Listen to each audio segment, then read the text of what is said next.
Hello, everyone, and welcome to MediaNama. Today, we want to discuss some concerning stories that have surfaced in the past 2 weeks regarding the condition of gig workers in India.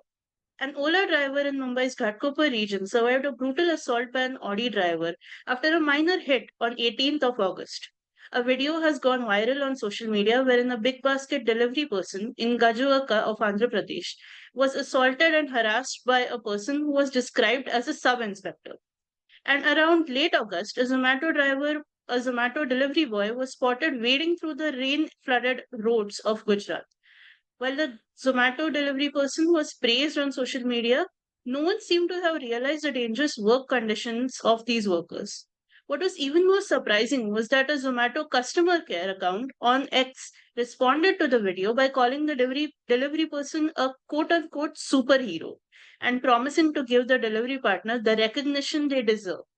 But what about the gig workers' rights? What about the security measures required to protect the Ola driver and big basket delivery person who was assaulted? What about the safety of the Zomato worker wading through the inundated streets? Local gig worker unions have been raising these questions before authorities in all of these cases. To understand the response received by these unions, we have invited today Indian Federation of App-based Transport Worker Union President Prashant Sawadekar and their media secretary Bilal Khan. We will be speaking to the two about the developments in the Ghatkopar case and the state of gig worker rights, not just in Maharashtra, but across India. Sir, Bilal, sir, thank you for joining us today. Regarding the Ghatkopar incident, can you first tell us what exactly happened with the driver who was there, which company he was from, and what exactly were the developments that unfolded over here?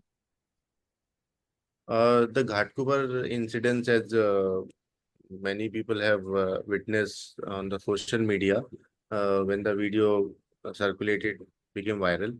Uh, it's about 15 days when this incident had happened. So, as you can see in the video itself, that how brutally the driver was assaulted by the private car vehicle, and you see it's a we saw a very specific portion of the long incident.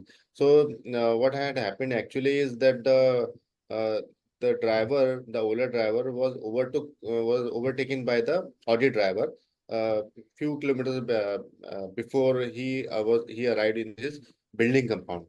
So he when the Audi driver tried to overtake the Ola driver, the Audi got a little scratch. He bumped his Audi into the Ola cab, and then he got out of the car and he said, he because the driver looked weak to him and he thought that he can extort some money out of him, so he started threatening him. The Audi driver threatening the Ola driver, and asked him to pay money and everything. But the driver was on duty, and it was not his mistake to say anything. But he said, if you think it is a problem, then let's call police and then sort it out. And if police says, decide that it was my problem, then I don't mind paying money also, but I don't think it's a problem from my side. So then, according to the driver, his wife got out, or some lady, either his wife or mother, got out of the car and snatched, took out the device, the GPS, the mobile phone is Mobile device. following the map. So took out the this thing, mobile phone from his car, and then then they started they got back into their car and then went ahead. So driver wanted his device back. It was, he could not let it go, so he kept on following the Audi. This is as per what the driver told us and what is also written in the FIR. And when he kept on following, and after that, when the Audi driver finally reached his building compound, he stopped, and then in the video it is seen that the Ola driver bumped a little bit. So everyone thought that this is the exact incident, but they the some events also happened before that.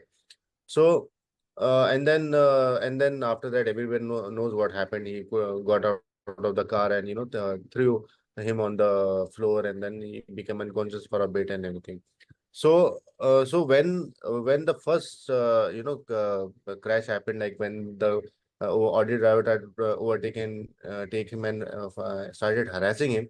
So driver tried to contact the Ola also, but there was no response. And there was no response also even when he was thrown, smashed on the ground. So first thing is that when the driver is on duty, the company don't have any policy to protect their they call themselves as partner, but we think that it's not a appropriate expression given the kind of employment term provided by these aggregators like Ola and Uber. So so they don't have any policy to protect their partners or drivers or workers on duty, which is a very normal, like any registered entity establishment must have, such policies when their employees are, on duty feel threatened. There has to be some mechanism, in which they can report, get some help. So far, the Ola has not offered any medical help or legal help because, this is a case in which both kind of help is required. And only when our union intervened, IFAT and MAT union and KSS also intervened, that the pressure was built, and the police also got into action, and finally the arrest was made of the accused. And he's still in the police custody as per the court's order.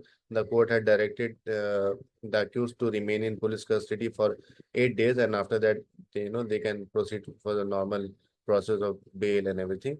But the driver till today is still bedridden. He is still facing some or the other issue every day. For some days he is vomiting, some day he's falling unconscious, some days puking. Headache is continuing still. Some reports are coming normal, but the drivers are saying that it could be a psychological issue also, because the incident was full of trauma. So, and it's not Has either the company or the government reached out to this driver after this incident, after it happened? no, no, no, no, no, not during the when he was facing violence from the driver, not that time, as well as not even after the incidents. So far, no, no, the company or the government have approached the driver for providing any kind of help. And So just to get a clearer understanding of this, when a driver enters into a contract with a company, does the company tell them what kind of security measures the driver can have? Are there any such measures? no, the thing is, the company don't let anyone see. The thing is, the drivers don't get chance to read such terms and condition, because most of them are not aware and literate enough to read those terms and condition when they join. And there's no company officers are not involved in this. Okay. The physically they are not present. What the driver has to do is download an app and register themselves and agree to terms and conditions. That's only see, in a partnership. So company loves to call them partners, but in a partnership, both parties should get the chance to have their say. In this case, in the case of aggregators and the partners, only aggregator has the say. Okay, so suppose I want to become partner with Ola. Okay, as a partner, I also has the right and should must have the space to, express my interest and my, put my terms and condition as well. But here it doesn't happen. If I want to become partner with Ola as a driver, what I only have to do is just download their app, agree to terms and condition, then only I can become their partner. So that's not partnership. Okay. So they are not aware. Even if something is there in place, they are not aware. We have not experienced anything, any help from Ola or Uber during time of crisis. It's not the only case. We have been dealing with such cases before also. When this incident happened 2 days back, also we dealt with same case in which a private car owner, he was the son of a traffic police inspector, and he also thrashed a Rapido driver, and no help was provided. And it is only after the union intervened that the FIR was registered after 11 or 12 hours, and finally the private driver was arrested. So road rage cases are on the rise. Every day there is a Sorry to killing. interrupt you. This Yeah. incident that you just mentioned, this was where? This was in Mumbai itself. JVLR. RA, Mumbai JVLR. JVLR, And driver name is Prakash Karkera. Karkera. Hold on. So, and you see every day in the newspaper, you see one or the other road rage cases. These are cases which get reported, but there are so many cases of road rage which don't get reported. Like the Prakash Karkera case did not get reported. Only the audit case was reported because the video went viral. So you see, it is not only the responsibility of the company, but also of the government. Government and companies both are, still in despite rising cases of roadages, the company then there's no special effort by the companies or the government to ensure that people are safe on the road, where or the poor driver are safe on the road. So we are also going to pick up this campaign in which we are going to demand all the aggregator, whether Uber or Ola, to ensure that they get medical, legal, and all kind of support on duty if they come across any emergency or face any violence or assault. They are also duty bound to provide such mechanism, the such support as per the motor vehicle aggregator guidelines. But the Maharashtra government has not, not have not thinks that it's not urgent, and hence they have not implemented such guidelines. Even though the transport commissioner have finalized those guidelines and submitted to the government for their approval, but government have not done so. If they do it, then all these aggregator, Ola, Uber, Swiggy, Zomato, all of them will be duty bound. No, not the Swiggy, Zomato. I'm saying only the cab, the the aggregator which provide transport service, the cab services. They'll be bound to provides all these facilities related to safety, related to insurance and fixed fare rates. They will be provided, and only after fulfilling all these conditions that they will be able to obtain a license. But so far they are all operating without any much regulation, and hence they are able to get away from their responsibility towards the partner and especially towards the partner and customers. Are there any other regulations or provisions in Maharashtra that recognize the rights of gig workers? No, so Maharashtra is it's unfortunate, that Maharashtra has always been at the forefront of providing recognition to workers and worker friendly policies. But today they have not taken any initiative to ensure that the rights of the gig workers are protected. Rajasthan, is the first state which has taken this initiative, and after that, Karnataka is doing that. Karnataka is doing multiple things for the gig workers. They have introduced a bill for the social security of the gig workers. They have uh, uh, they have also introduced a Transport and Allied Workers Social Security Act, in which a lot of app-based cab driver will also be included. Then they have also introduced gig insurance scheme for the gig workers. So there are multiple. Even the Tamil Nadu has announced. Assam has also recently announced that they are going to provide recognition to gig workers as well as social security to them. But Maharashtra, unfortunately, so far has not spoken a word about the welfare of the gig workers.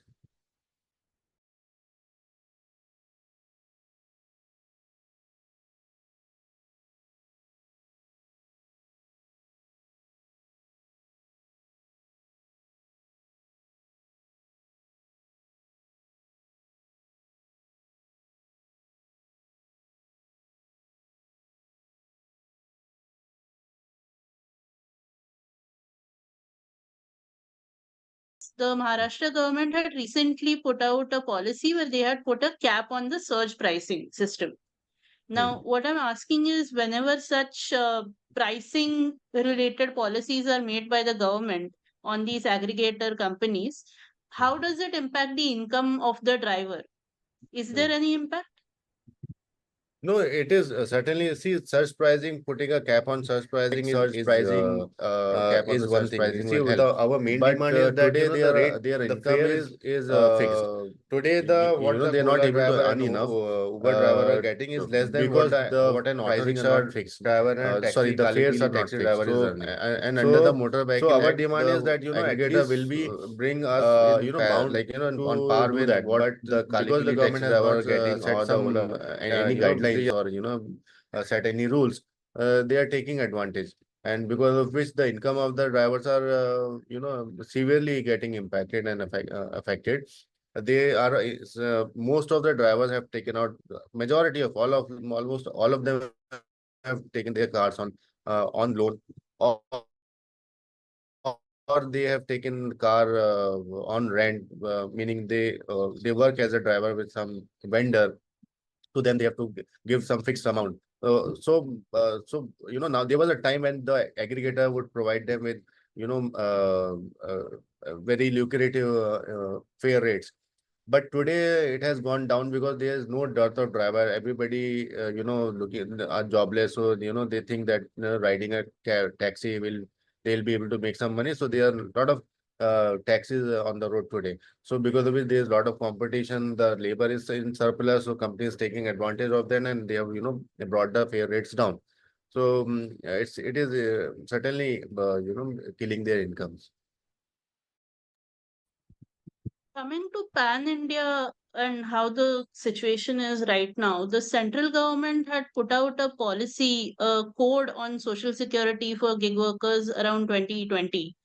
Now, in that code, they had mentioned that the government should formulate these schemes where workers get benefits like health benefits, maternity benefits, life and disability cover, old age protection. Now, it's been almost 4 years since that policy was recognized by the government.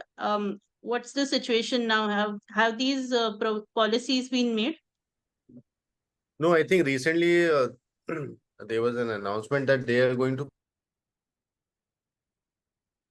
provide these benefits through e-shram to the workers who are registered on e-shram, because We there is a lost your database voice. of the gig workers on e-shram. Could you repeat yourself? Yeah. Can you hear me now? Yeah. Yeah. No, I'm saying recently, I think 2 days back only, there was an announcement by the central government that they are going to provide social security benefits to gig workers through e-shram portal, because the e-shram portal has the database of such workers. But we have been listening to some these kind of announcements since the beginning, since these social security codes were announced. But so far, nothing has happened. Whenever we try to approach government, asking them what has happened to your announcement, they tell us to suggest them how to do that. We have approached government for other sector of workers as well, but government so far have no idea of how to go about it, and they ask union like us that what should be the mechanism to do it. We have also been recommending that e-shram can be one way of transferring benefits to the to many all kind of workers who have registered themselves on the e-shram portal. So now they have announced it. So far, nothing has been materialized. If they do it, it will be, we will be welcoming it.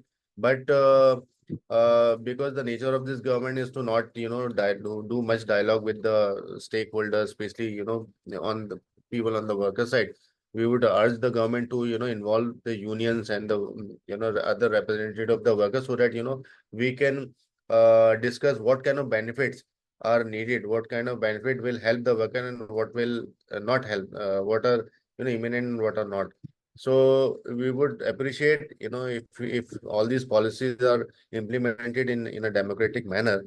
It will be really. What exactly is the hurdle here? Why exactly is it that the government says that it's difficult to frame these policies? No, it's not difficult. We have always been suggesting the e-shram portal. It's the lack of willingness, and that's what it appears from the face of it. Because we don't know what was stopping the government from doing it, because the Supreme Court in lockdown itself. Uh, uh, Supreme Court, in when the lockdown happened and migrant worker crisis had happened, the Supreme Court directed, because many unions like us had asked for relief for the migrant workers, and the government said that we don't have any database, and because government had failed to do that exercise as per the Unorganized Workers Social Security Act of 2008. And finally, when such a big crisis happened with the migrant workers, the Supreme Court intervened and directed the government to formulate, create a database, so that if in situation like this, as well as in a normal scenario, social security is a right and every worker must get it. Hence, the government must prepare a database, and database was created in about in 2021. Many unions were involved in creating awareness, and I think about 30 crore workers have been registered on this portal. But no, and what the government has done is they have consolidated all the existing social security benefits, and showcasing it on the website. But there's no very concrete facility schemes available for any kind of workers, including the gig workers.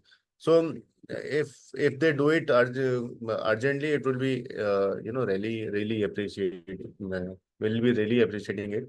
So I don't know what was the, and see, another hurdle could be is that these codes have are being opposed throughout the country by the state government, by the unions, because these codes have diluted the rights of the workers as well as of the unions.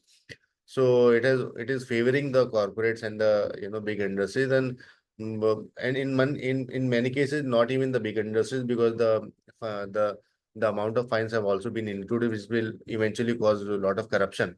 So that's why there is a stalemate, and these codes are not being implemented because the state governments are not willing to frame rule under these codes, and hence, state governments are coming up with their own legislation. Okay, like this, Rajasthan have introduced their own legislation in the social for the gig workers. Karnataka government have introduced their own social security law for gig workers as well as other workers. So these are the this is another issue why it is not happening at the central level. Yeah. So after talking about the code specifically, within the code itself, and even in the bills that have been formulated by the Rajasthan government or say by the Karnataka government, they Mm. talk about creating these funds for the gig workers' benefits from where they will get the money. Has there been any movement on this front? So far, in our knowledge, nothing has been done. I'm not sure. Maybe in Rajasthan, about 100 crore were announced to be given to the Social Security Fund for the gig workers, but I'm not sure whether that has been allocated or not. But you see, the major part of these funds were to come from the employers, the aggregators, these companies which platform companies which provide employment to the workers. So the funds will also come from them after the act is implemented. Board is Social Security board is formulated and it starts functioning. So far nothing. Okay. So this sort of takes us to another kind of a question. Right now, we have a gig community and a gig way of looking at these things where the worker can basically pick and choose when they want to do the delivery that they are doing or the cab ride that they are doing. The Karnataka bill, when it came out, one of the criticism or one of the feedback that came regarding it from the industry folk as well was that it looks at gig work from a very employee employer relationship, which according to them does not work in a gig economy. What is the gig workers' input on that? Do they agree with this that a traditional way to look at gig work is not going to work in the long term? To the way company is explaining, uh, it doesn't apply to these workers who are working with these companies. In a gig work, gig work should be is supposed to give you the freedom to work whenever you want, and come take a gig, do some work, and go back to your regular job. But in this case, it doesn't happen. It's not a well-paying job. You have to spend more than 8 hours to be able to earn at least minimum wage in on some days. Uh, so that's why gig workers don't agree with this contention which the industries have raised. In fact, the demands of the union have been to have better employment terms, because there is no partnership in this relationship. It's just a company deciding what partner is supposed to do with, and the way they are treating their partner is not partnership. It's another form of slavery. So we want the employment terms to improve. So and uh, accordingly, a name can be thought of, but it's not partnership at least. Okay. Be it at the central level or at the state level, are there any other inputs or feedback or suggestions that you would like to give to the government about what can be done to improve the life of a gig worker? So there are many aspects to ensure that these workers are work in a dignified condition and earn in a decent income, and so it covers their safety, that they are safe at work, on duty, whether delivering a parcel, or driving a cab, or doing any other service, like for example, urban company provide construction services. So the construction, while providing those services, also they work under sometime in under precarious condition. The working condition are not uniform. The safety feature condition is not uniform. So the safety of these workers should be factored. The dignity should be factored. The income security should also be factored, because these workers don't have any other job except for what they are doing. So it's not for sure a gig work. It's a permanent work for them. Or if the company wants to say it's a gig work, it is their job. It is their choice, but it's not a gig work. And better employment terms needs to be put out, uh, and social security for these workers needs to be urgently addressed, because the income is going down every day, and income, and that is also not regular. So they need some support, which can be provided through social security program. So say and then their rights also needs to be properly defined and recognized. When you say rights, which exactly do you mean? No, see, these are all rights. So whether social security is also a right, but it's not being provided. Their safety is also right when they are working under somebody. It is the duty of the employer to ensure some safe environment, which is today not possible, not available. So that is there. Then if their income, if their income is under the ESIC definition, you have a right to demand ESIC if your income is less than 21,000 rupees. So in this case, many of these workers are working for, get their net income is less than that only. So they don't get that benefit under the ESIC. They have they can claim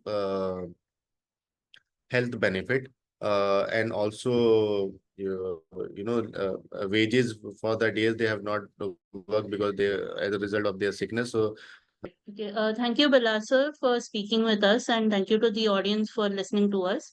We will be covering more things on gig economy. So, to follow more things about what is happening in the gig space, do follow Media Now. Thank you.